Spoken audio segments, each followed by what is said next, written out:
si vous comprenez ce que je veux dire. Par exemple, dire je veux anesthésier à Paris, mais je le veux que si je suis en métier premier et 15 premiers de la prestation. Est-ce que de votre côté c'est possible? Comme ça fait un écrémage tout seul et les étudiants n'auraient pas 800 choix à faire l'écrémage de eux-mêmes. Vous voyez, c'est le chef de l'écrémage. Dernier élément, la validation, vous dites, s'il y a des gens qui le font en 10 secondes, la question c'est est-ce qu'il y aura quand même les 30 secondes réglementaires qui vont se faire tout au long, ou est-ce que ça va pas 30 secondes? Donc là, la question c'est est-ce que les étudiants qui sont derrière, enfin, si on regarde 30 secondes de vie pour tout le monde, les gens peuvent à peu près savoir comment ils vont passer. C'est-à-dire que s'il y a des accélérations, est-ce que les gens ne vont pas rater le coche parce qu'ils vont devoir passer leur journée dans leur temps? Pas plus qu'à l'œil, hein. C'est leur problème. Et oui, mais alors on sait qu'on va être là devant là. Donc en fait, les étudiants vont passer exactement dans le matin. Alors, ce qu'on peut faire, alors pour cette question-là, on peut. Il y a un cadencement dans une journée, donc c'est calé sur une journée. Faire quelque chose de plus simple, par exemple, caler sur une heure. On peut faire un prévisionnel, on peut dire à quelqu'un, on fait un calcul en fonction de ceux qui sont passés avant vous, on peut donner une heure prévisionnelle de passage. Il se connaît, il voit, je passe à peu près vers 10 heures. Et c'est à peu près ce qu'on peut faire. Alors maintenant, sur la première question, c'est une excellente idée. Oui, je vais voir comment ça peut se mettre. Oui. Après, il faudrait peut-être une validation par réseau. Mais techniquement, oui, bien sûr, techniquement c'est possible. Mais après, organisationnellement, je laisse pas. Je voudrais répondre à vos deux questions en vous mettant en garde.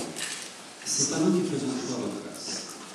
On peut vous aider, on fera le maximum, mais on n'ira pas trop loin parce qu'on ne peut pas être, on n'a aucune responsabilité dans le choix. Il ne faut pas qu'un jour on vous dise, ah oui, mais vous ne m'aviez pas dit que. Non, non, attention. Je veux bien étudier vos questions. Nous a déjà intégré certaines faisable en technique. Moi, je me positionne au plan, effectivement, du processus. Et je ne suis pas sûr que répondre à votre question.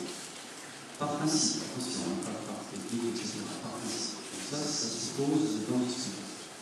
Idem pour la problématique des 10 secondes, des 30 secondes, de tout ce que vous voulez. On vous dit que vous faites partie d'une tranche, la tranche c'est une journée, vous vous débrouillez, que ce soit pour arriver à l'heure ou pour être devant votre ordinateur, et donc je fais encore appel à votre responsabilité pour être prêt au moment opportun. On veut bien mettre au maximum les alertes en vous disant attention, normalement vous passez dans 10 minutes, etc. Et si c'est dans 8 minutes ou dans 12, c'est la vie aussi. Attention.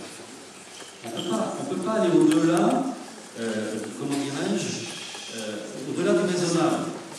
Quand vous faites une épreuve, on dit vous avez 3 heures, tout le monde a 3 heures, on est bien d'accord. Il est hors de question que quelqu'un ait 2h50 et 3h10. Là, on vous dit attention, vous allez passer tel jour, vous êtes placé à tel moment. On vous dit en ce moment, c'est la personne qui est 20 places avant vous qui passe. Vous vous dites ok, 20 fois 30 secondes égale 10 minutes, je reviens en 10 minutes. Donc d'accord, chacun a mis 10 secondes, et au bout de 4 minutes, c'est à vous de passer. Et bien tant pis pour vous. Ben, ça, je suis très clair, hein. C'est tant pis pour vous. Il faut vous responsabiliser. Il n'y a pas d'équité ou d'inéquité là-dedans. La première question m'a un peu choqué. On n'est pas dans l'inéquité, parce que tout le monde n'aura pas le même droit. Attention, c'est une question de droit. Hein. Il faut faire la distinction. Hein.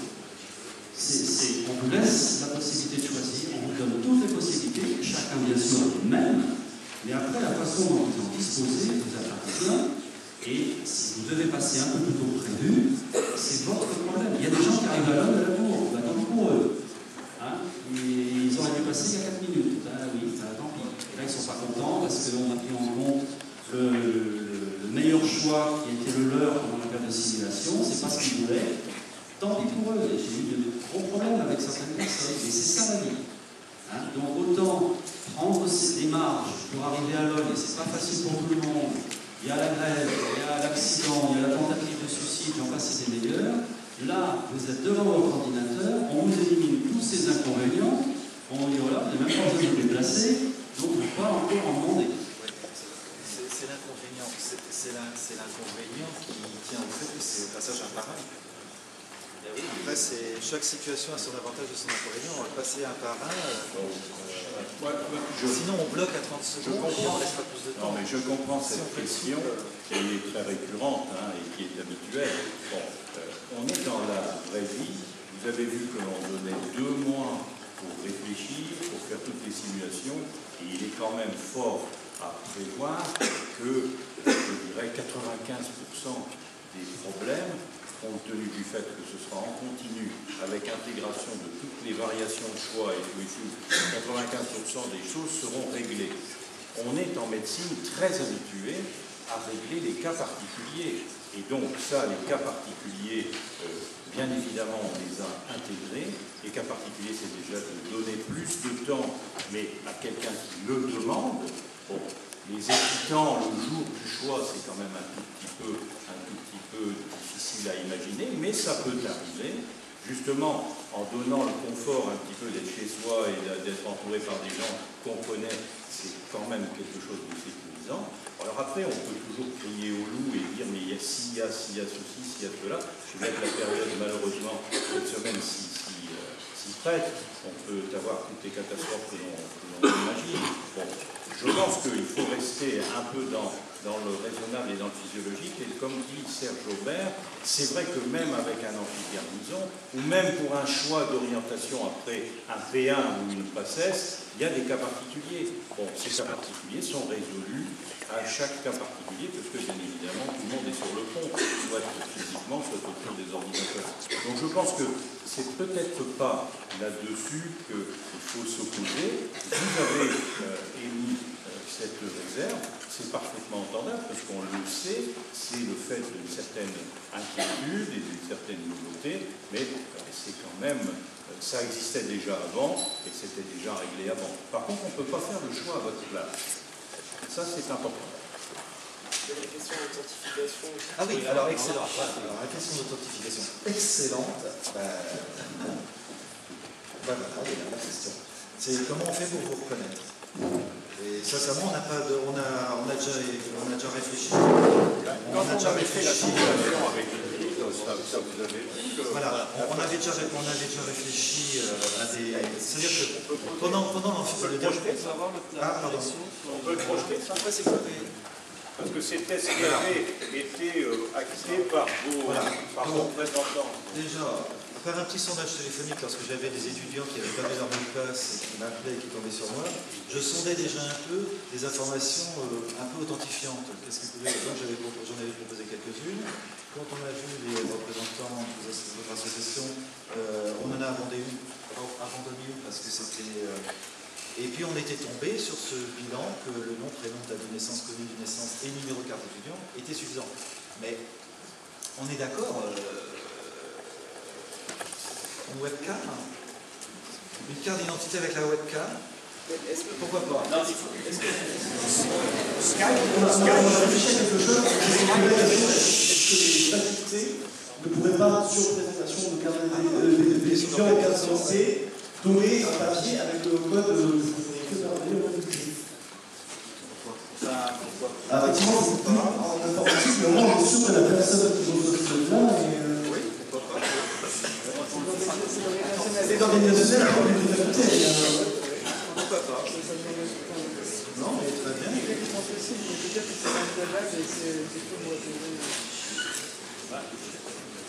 Désolé, parce que je vais faire un peu le même type de réponse.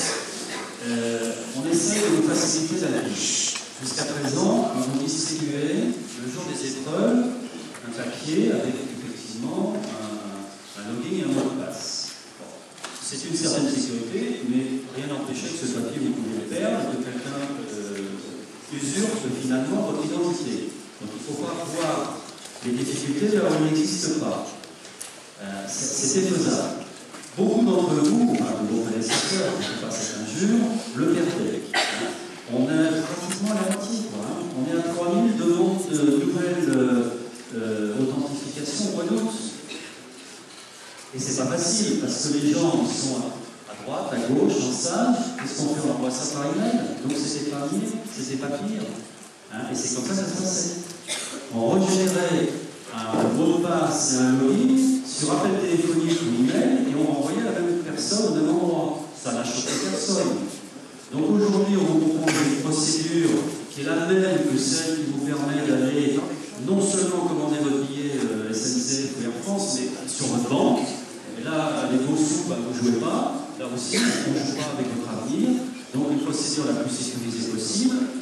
Maintenant, imaginez que quelqu'un prenne votre identité le lendemain, vous voyez que les choix correspondent pas aux vôtres. Parce qu'on va là, vous pouvez l'appeler, on est toujours là. On peut tout imaginer, c'est vrai, mais arrêtons de nous faire peur. Donc à un moment donné, on est dans un monde, effectivement, on essaye bien sûr de prendre en compte l'aspect sécurité. Nous, on ne peut pas non plus prendre en compte des informations qui ne sont pas sur votre, comment dirais-je, dans votre fichier d'inscription, parce qu'il faut qu'on puisse les vérifier. D'où la limitation, effectivement, de certaines données.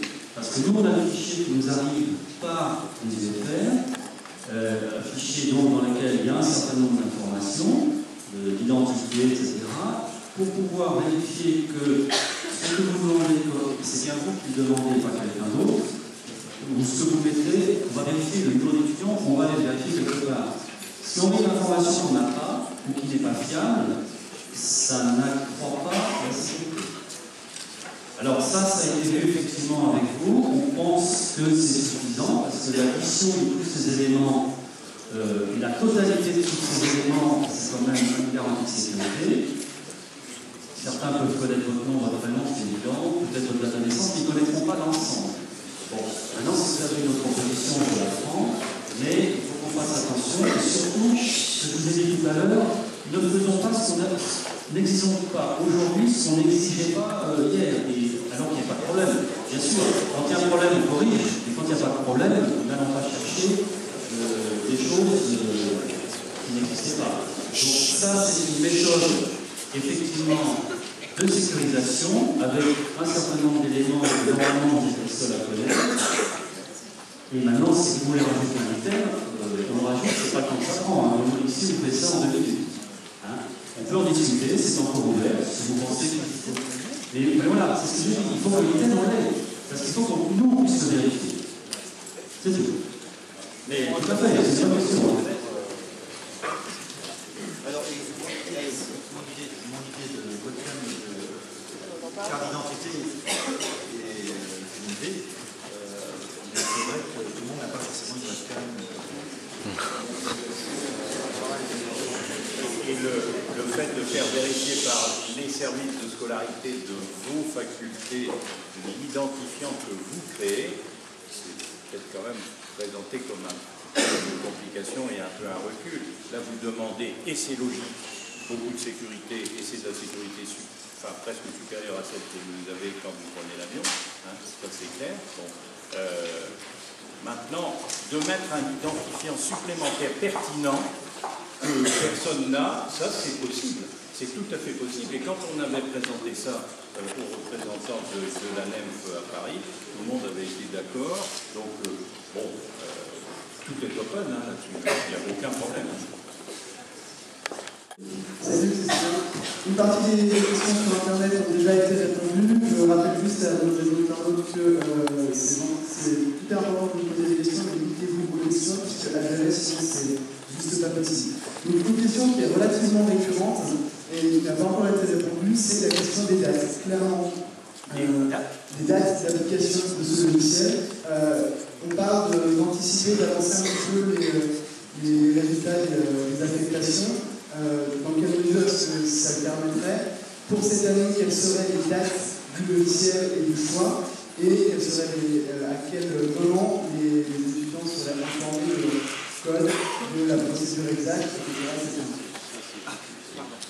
Donc ma question portait sur les dates de mise en application du logiciel et sur les dates de distribution des codes, etc. Alors, donc, pour les codes, normalement il n'y en a plus. Une idée, Serge Robert, qui est pas mal, c'est que pendant la phase de simulation, vous vous connectez et vous nous faites parvenir, vous enregistrez quelque part